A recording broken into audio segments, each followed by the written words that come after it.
శ్రీగురుభ్యో నమః. వాగర్థావివ సంపృక్తౌ వాగర్థప్రతిపత్తయే జగతః పితరౌ వందే పార్వతీ పరమేశ్వరౌ.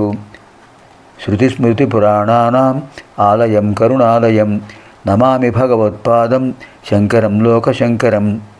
ఇదానీం వయం 39వ లహర్యాం ప్రవేశామః. ఇప్పుడు మనం 39వ లహరిలో ప్రవేశిస్తున్నాం. ముందుగా శంకర వారు మనకు అనుగ్రహించినటువంటి లలితా పంచకం, అందులో మొదటి శ్లోకం చూద్దాం. అతస్మరామి లలితావదనారవిందం బింబాధరం పృథులమౌక్తిక శోభినాశం ఆకర్ణదీర్ఘనయనం మణికుండలాక్ష్యం మందస్మితం మృగమదోజ్వలపాలదేశం. ప్రాతకాలంలో లలితామాత యొక్క వదనారవిందాన్ని స్మరిస్తే ఎంత అదృష్టం ఉండేది. ప్రాతస్మరామి, ప్రాతకాలంలో స్మరిస్తున్నాను. ఎవరిని? లలితావదనారవిందం, ఆ లలితామాత యొక్క ముఖపద్మాన్ని స్మరిస్తున్నాను. ఎలా ఉంది అమ్మవారి ముఖం? బింబాధరం, దొండపండు వంటి పెదవి. పృథుల మౌక్తిక శోభినాశం, మంచి ముత్యంతో అలంకరించబడిన ముక్కెరతో కూడిన నాసిక. ఆకర్ణ దీర్ఘనయనం, చెవి వరకు వ్యాపించిన విశాలమైన నేత్రాలు. మణికుండలాక్ష్యం, రెండు చెవులకు అద్భుతమైన మణికుండలాలున్నాయి.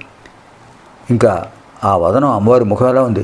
మందస్మితం, మధురమైన మందహాసం. మందస్మితం, చిరునవ్వు. మృగమదోజ్వల ఫాలదేశం, మృగమద ఉజ్వల ఫాలదేశం. మృగమదం అంటే ఏమిటి? కస్తూరి. ఒక రకమైన జింక ఉంటుంది, హిమాలయ ప్రదేశాల్లో ఉంటుంటే దాన్ని కస్తూరి మృగం అంటారు. ఆ జింక నాభిస్థానంలోంచి ఒక స్రావం వస్తుంది, అదే కస్తూరి. విశేషమైనటువంటి సుగంధ ద్రవ్యం, ఔషధం కూడా. పిల్లలకు కస్తూరి మాత్రలు ఇస్తుంటారు అజీర్ణం రాకుండా. కస్తూరి సుగంధ ద్రవ్యం. అలాంటి కస్తూరితో కూడిన తిలకం పెట్టారు నుదుట అమ్మవారికి. కస్తూరి తిలకం లలాట ఫలకే. అద్భుతమైన భావన. అలాంటి అమ్మవారి ముఖాన్ని స్మరిస్తున్నాను.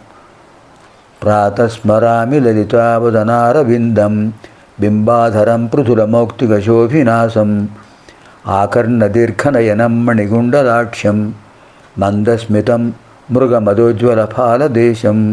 ఇదానీం 39వ లహర్యాం ప్రవేశామః. ఇప్పుడు 39వ లహరి శ్లోకాన్ని అధ్యయనం చేద్దాం.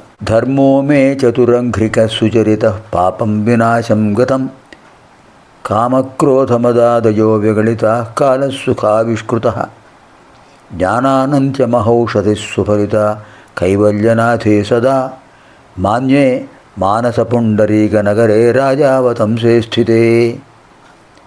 ధర్మో మే చతురంఘ్రిక సుచరిత పాపం వినాశం గతం కామక్రోధమదాదయో విగళిత కాలసుఖావిష్కృత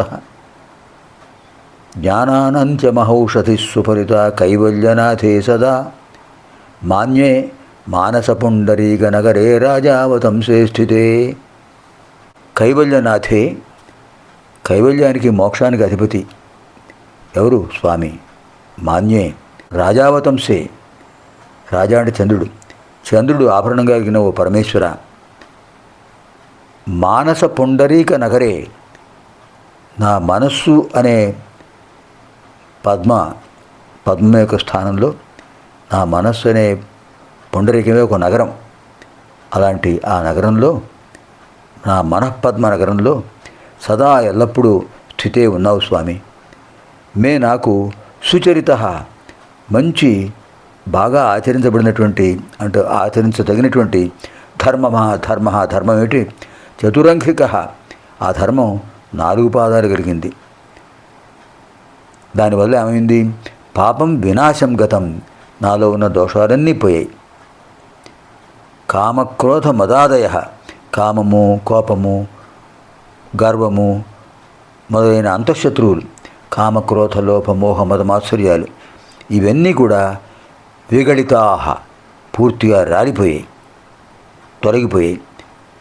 కాల సుఖావిష్కృత, అద్భుతమైన సంతోషాన్ని పొందేటువంటి కాలం వచ్చేసింది స్వామి. మీరు అనుగ్రహించారు. జ్ఞానానంత్య మహౌషధి, జ్ఞాన ఆనంత్య మహౌషధి, జ్ఞానంతో కూడినటువంటి శాశ్వతమైన మోక్షం ఏమిటది? ఔషధి, గొప్ప ఔషధం అది. సుఫలిత, బాగా ఫలించి ఉన్నది జ్ఞానానంద మహౌషధి. అది మీ అనుగ్రహంతో నాకు లభించింది. కారణం, చంద్రుడు ఔషధీశుడు, ఔషధీపతి అంటారు. చంద్రుడి యొక్క అనుగ్రహంతో ఔషధులు బాగా విశేషమైనటువంటి ఫలితాన్ని కలిగిస్తాయి. చంద్రకాంతితో శక్తివంతములై. ఇప్పుడు చంద్రుడు పరమేశ్వరుడు యొక్క శిరస్సుపై ఉన్నాడు. అంటే పరమేశ్వరుడు అనుగ్రహిస్తే ఆ చంద్రుడి యొక్క విశేషమైన చంద్రికా ప్రసారం వల్ల, వెన్నెల ప్రసరించడం వల్ల అద్భుతమైన మోక్షం నాకు కలుగుతుంది. మోక్షం అనే ఫలం నాకు కలుగుతుంది. ఇంకా దుర్భిక్షం ఎందుకు ఉంటుంది? అంతా సుభిక్షమే కదా. ఇది రూపకాలంకారం. ఓ స్వామి, మోక్షాధిపతి మీరు, చంద్రశేఖరులు. ఇంకా నా మనస్సు అనే పద్మనగరం, నా మనఃపద్మ నగరంలో నగరాన్ని మీరు పరిపాలిస్తున్నారు. అందుచేత ఏమైంది? ధర్మదేవత 4 పాదాలతో నడుస్తుంది. పాపం తొలగిపోయింది. కామ, క్రోధ, లోభ, మోహం, మదమాత్సర్యాలని కూడా అంతఃశత్రువులు అందరూ పారిపోయారు. కాలం సుఖంగా గడుస్తుంది.